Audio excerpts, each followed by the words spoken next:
Hello boys and girls, and welcome to Grandma Teresa's Story Time. Today I'm reading The Magic Sewing Machine by Sunny Warner. Once in a small house in a small village, a young girl named Olya and her little brother Sacha lived with her cat Basil. They were alone in the world. To pay the rent, Olya sewed shirts for the landlord and Sacha gathered wood.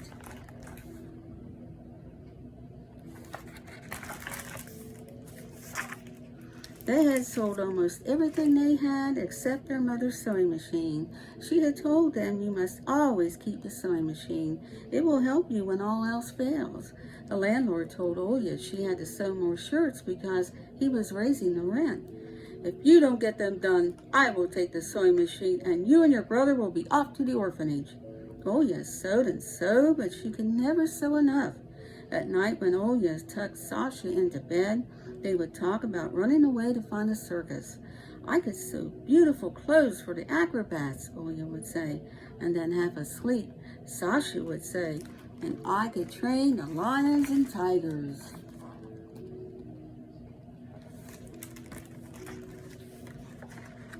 One morning, a tall figure came to their door and said, "I'm Miss Schnaap from the orphanage. I've come to get you." She stepped inside and looked around. "Well, you don't have much. Can you run that sewing machine?" "Yes, I can. I make shirts for the rent," answered Olya. "Good. You can sew for me at the orphanage," said Miss Schnaap. As they were leaving, the landlord stopped them. "That sewing machine is mine. It's owed me for rent." "Fiddlesticks! This sewing machine is going with me to the orphanage," thundered Miss Schnaap, and she gave him such a steely glare that the landlord turned pale and let them pass.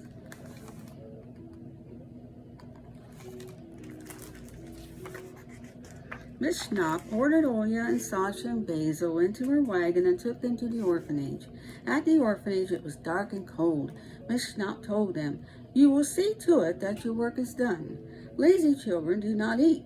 Naughty children and children who cry are put in this closet. It gives them time to think."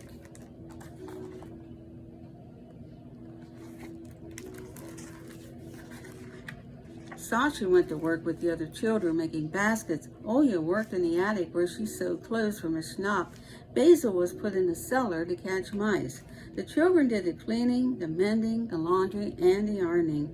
They made repairs, chopped wood, and scrubbed floors. They did their best, but almost every night there was a child in the closet whose work had failed to satisfy Miss Schnaap.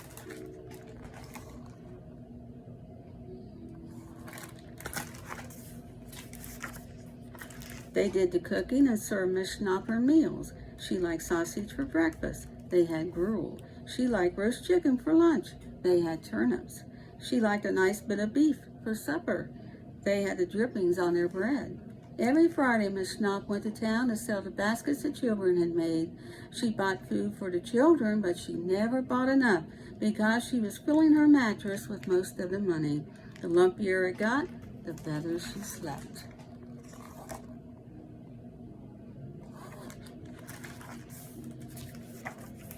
Late one icy night, the children were visiting Olya up in the attic. She was trying to finish the day's sewing, though her hands were numb with cold.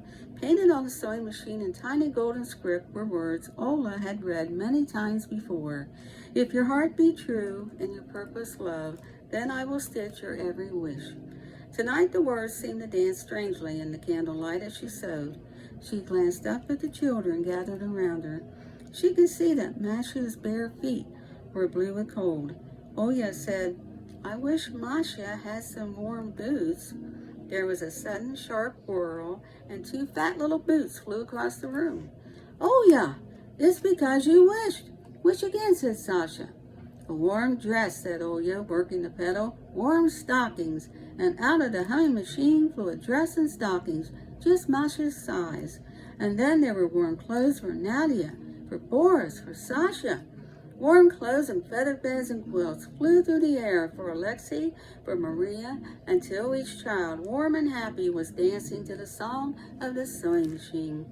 Suddenly, Sacha said, "Shh, we will wake Miss Schnaap."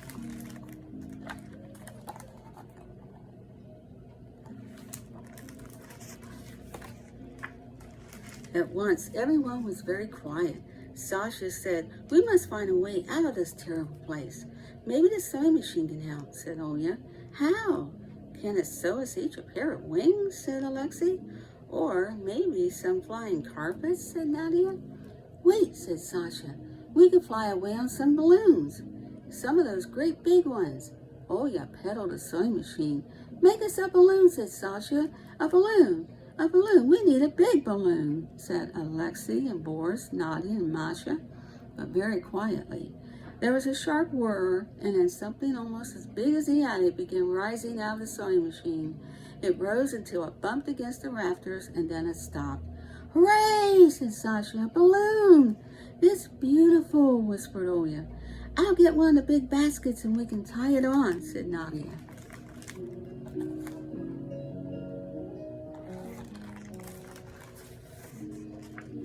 "But," said Boris, "we have to cut a hole in the roof."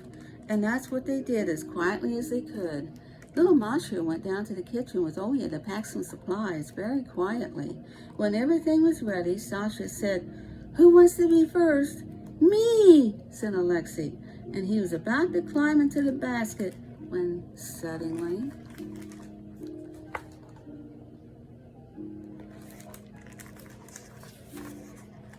the terrible roar of Miss Schnaap was heard. "What is the meaning of this?" After casting a glance at the enormous balloon, Miss Schnaap stuck her head into the basket to see what might be inside.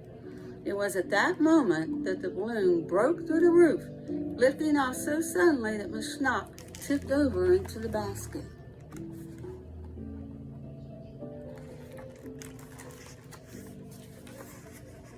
By the time she was right side up again, she was too far away for anyone to hear her. "Goodbye, Miss Schnaap," called the children, waving at the balloon. They waved until it disappeared completely.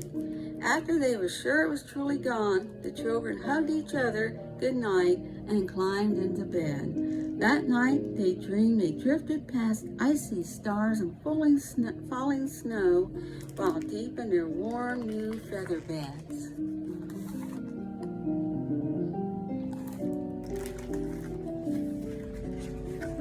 The next day, Olya and Masha found the money in Miss Schnaap's mattress.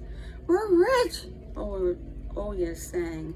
"We can buy all the food in the world. Sausages, bread, butter, herring, pretty little potatoes." She and Masha jumped into the wagon and sang all the way to town. And that day, they made an enormous feast.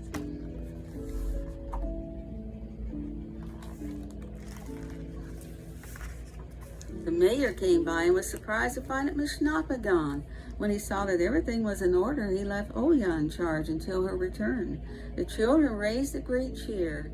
Somehow, they did not think Miss Schnaap would be returning anytime soon. That was the coldest winter in memory, but the children were all snug in their orphanage. They had made it warm and bright with hangings and curtains Olya made on a sewing machine and with merry fires in every stove.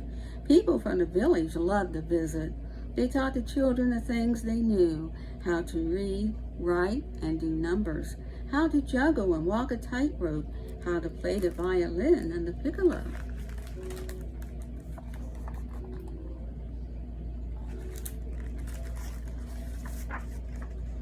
And that was how the orphanage became the Academy of Circus Arts. Olya, Sacha, and Basil celebrated their good fortune every day. At night, the sight of the starry sky always made the children remember the wonderful balloon. They would smile and say, "Good night, Miss Schnaap, wherever you are." The end.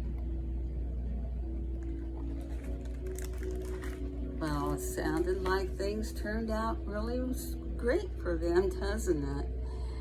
And that is a good ending, right? Now, before we go, always remember, the more we get together, the more we get together, the happier we'll be. For your friends are my friends are your friends. The more we get together, the happier we'll be. And until next time, stay safe. Bye now.